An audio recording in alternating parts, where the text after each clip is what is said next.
Hello everyone, welcome to yet another day in this clown decade, the decade where things are only going to get worse before they get better. And if you want to keep up on all things clown decade, do subscribe to the channel and of course become a member. Right, it's a Monday, so I'm handing you a log-sized black pill because it was a bit of a crazy weekend when it came to Labour policy suggestions. First one we're going through being that elite police squad to monitor anti-migrant posts on social media. Concerns for free speech mount as Home Office creates team to flag signs of potential unrest. Which, if you ask me, means that they are going to be non-stop working. It's all over not just social media, but the media at large too.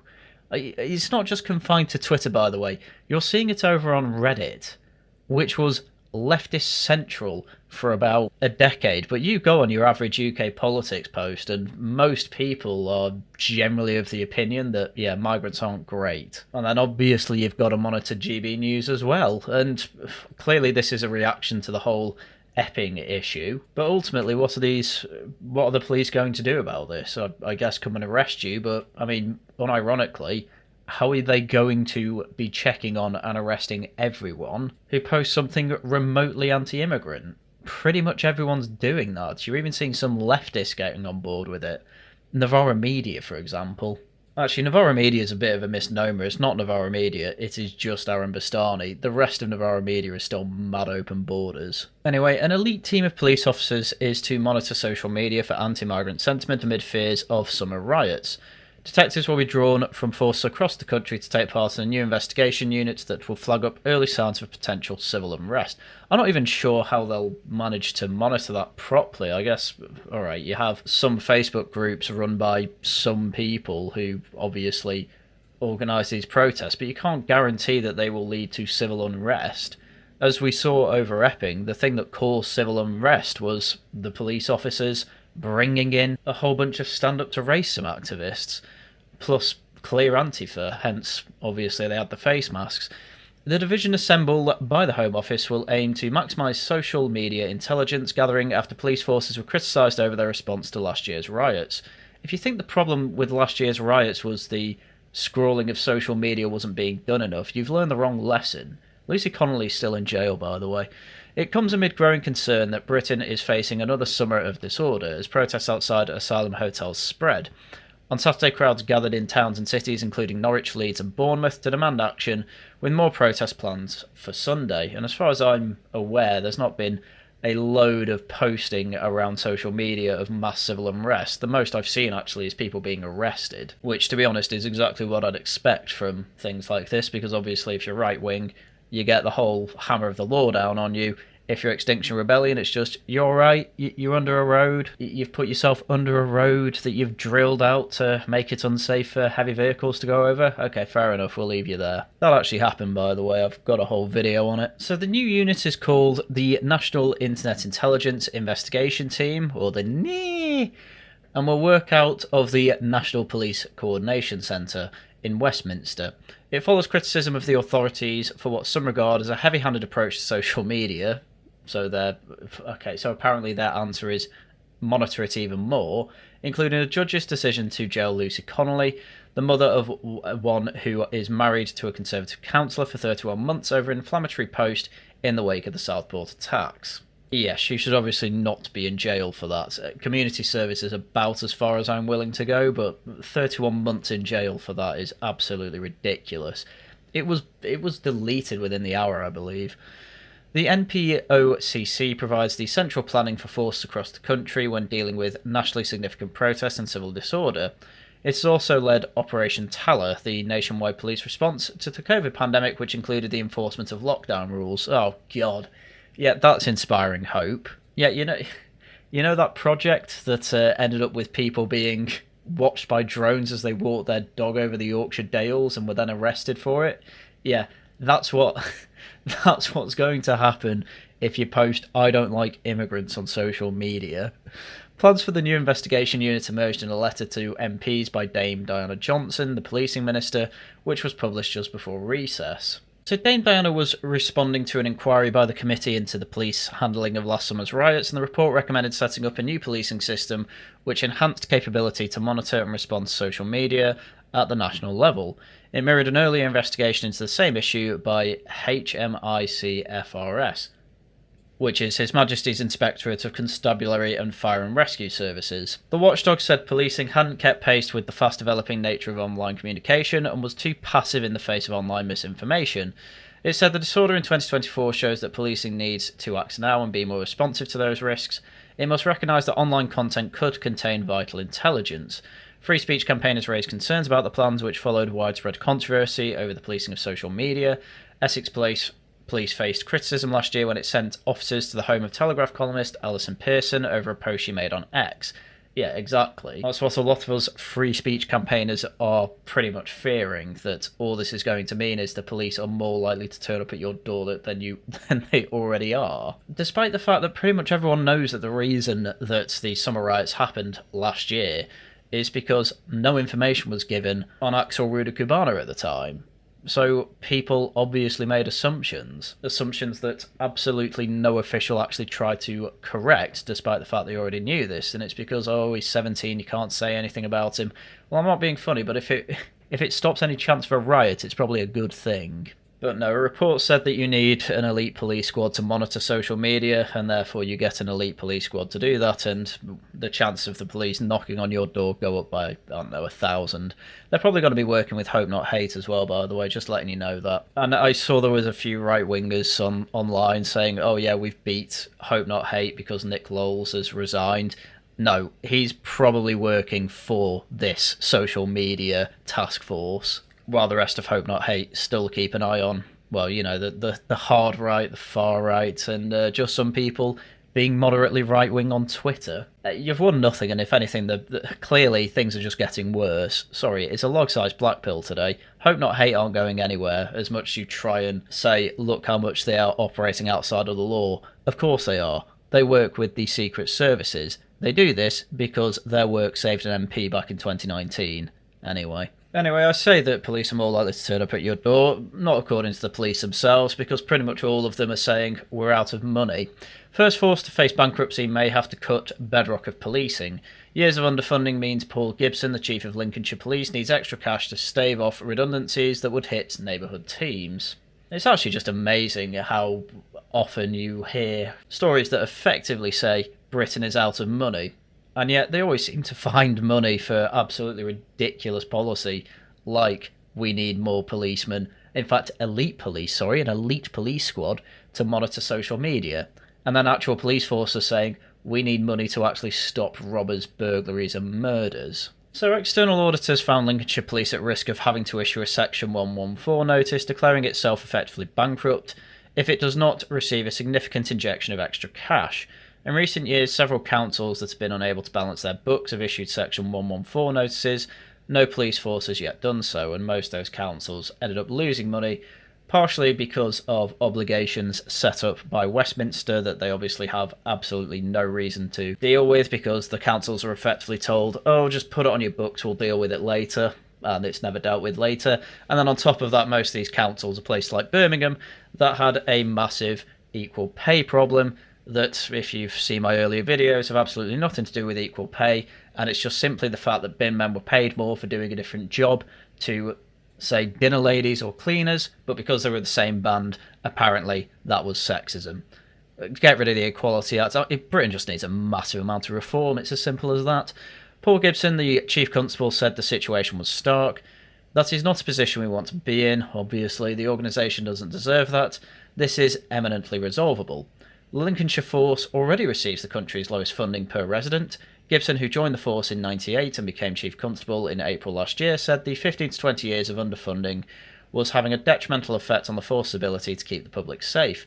He estimated that he needed at least 1,500 officers to run an effective operation without further support. He expects manpower to shrink from 1,200 officers to 1,000 and is preparing for redundancies in October. Oh dear. It's no wonder that over the summer recess reform are really focusing on crime, because you constantly hear stories like this. Yeah, you're just going to get a bit anxious that, well, people are already anxious that calling the police won't actually do anything. But the people of Lincolnshire now, hearing this, yeah, they're going to feel much worse about it. And ultimately, what can the government do? They've earmarked 7 billion for getting Afghans over, and obviously they spend money on trying to hide that fact from you too, but can they spare money to give to the police that actually keep the country in order? No, of course not. They'll probably still get the cash injection, but this is how ridiculous the situation is. Police pretty much all over the UK, because Lincolnshire's just at risk of bankruptcy, but 6 other police forces around the time of the spending review were effectively saying we all need more cash because we can't police properly. Now, obviously, they can move around resources, but at the end of the day, once again, it's a Westminster problem because we have one of the most centralised governments ever, and so what that means is that all of these police forces are obligated to do as Westminster say and hit their targets, and that's why they focus on social media quite a lot. At the end of the day, I don't even think this elite police squad will actually make much of a difference because we're already monitored more than we should be, and I think you're just going to have the diminishing returns if you get more monitoring of the internet, but, well, that's just my opinion. We'll see what happens. Anyway, over on the Telegraph, we also had Zia Yusuf talking about how horrific the Online Safety Act is, saying they told us it was about protecting children. That's how they always do it, wrap tyranny up in the warm fuzz of safety and hope nobody reads the fine print. And it's the same in China as well, by the way, and elsewhere where they have large-scale censorship. But let's be clear, the Online Safety Act is not about protecting children. It's a Trojan horse for the biggest assault on free speech in modern British history. Unless we act, it will drag our country into a digital surveillance state worthy of communist China. Thank you, Zia, very cool. This is not hyperbole, it is a blunt reality. Section 179 of the Act makes it a criminal offence to say something false that causes non-trivial psychological harm. That's not protecting kids from predators, that's criminalising humour, satire, political dissent and angry tweets. Which is absolutely true, by the way. And obviously you've had Section 127 of the Communications Act 2003 in place for quite a while, and this is just making literally another law that's exactly the same as that, because ultimately Parliament don't know what to do to run the country, so they just make the same laws over and over again. That's been true since Blair, pretty much. Under this definition, a cutting meme, a sarcastic TikTok, or a joke about the government minister could land you in court. This is not a safety law, it's a censorship law. Even Orwell couldn't scarcely have imagined something so sweeping, vague, and so open to abuse, but it gets worse. To be fair, I think George Orwell absolutely nailed it, and I think he could imagine it, but I get what he's saying. Section 44 gives a single government minister the power to rewrite the censorship rules without Parliament. Let that sink in. Zia really likes saying that. I think he should stop. A single person can direct Ofcom to impose new censorship obligations on the internet, and platforms will be legally forced to comply. No vote, no debate, just diktat. This is the death knell of democracy. And this is exactly the type of thing that the new police squad will be looking for. It's just natural that new high-profile laws from Parliament will be focused on by the police to enforce, effectively to set precedent for said law. Zia Yusuf's absolutely correct to be writing about this, especially going into details of the sections. That's stuff that I do. I hope he got inspired by me, but really I think it's just because he knows how to deal with all this. And to put all your mind at rest that Reform is absolutely the party to be voting for the next 4 years at least, he says this: the truth is that the Online Safety Act is a disgrace to our democracy. It turns Britain into a state where the truth is whatever the government says it is, where protest is suppressed, dissent is squashed, and your private thoughts are no longer private. Reform UK is the only political force willing to speak out against this. We believe in free speech even when it's uncomfortable. We believe the role of government is to protect citizens, not to police their opinions, and we believe in repealing this dangerous act in full. Britain must remain a country where people can speak their minds without fear, where satire thrives, where criticism of the powerful is not just allowed but encouraged. Clamping down on free speech of British people will not succeed. Reform and Nigel Farage will see to that. And I know there are going to be people everywhere saying, where's Reform saying they'll repeal this? You don't need them to directly say we'll repeal this. You just need to see what they're doing, see that every bit of criticism they have for the Online Safety Act is everywhere, and this is them, well, it's Zia specifically saying, we are for free speech, and this Online Safety Act is abysmal. Richard Tice posted it 4 years ago. Yeah, well, he tweeted out yesterday that he was against it, so, people can change their minds over 4 or 5 years. It's crazy. Anyway, on to another issue. Home Secretary to make crowding more than 80 migrants onto small boats a criminal offence, but critics say it ought to do nothing to stem the tide. What this is screaming to me is that Labour understand they can't do anything about the small boats with their own plan, and therefore have moved to effectively trying to regulate people who come over. Oh, you see, the actual problem with the legal migration is that people are risking death. You see, if we regulate it so they only have 79 on the boat, what that's going to mean is less risk of death. And they don't seem to realise that generally the general population see people who drown in the channel as a kind of F around and find out scenario. Basically, if they're in the process of committing a crime that is a risk to their lives and they end up dying from that, there's barely any sympathy. So the Home Secretary has ordered officials to expand the endangering lives at sea offence currently going through Parliament to specifically include cases where up to 100 passengers can be packed onto a single dinghy. It comes as the number of people per small boat has reached record levels this year, with insiders warning it is a matter of time before one sinks from overcrowding. Ms. Cooper is worried about women and children being crushed at sea and told this newspaper, if you storm a boat trampling over the bodies of tiny children, you are complicit in putting other people in danger. Yes, but as we know, there are very few children actually on these dinghies. There are definitely some, it's not all men, but it is something in the vicinity of 95% men. She wants to use the new powers in the Border Security, Asylum and Immigration Bill to tackle migrants who overcrowd dinghies, but critics suggest the plan was pathetic tinkering that would not make a difference in stemming the flow of illegal migrants to Britain. And I mean, honestly, who are you going to arrest for this? All 81 of them?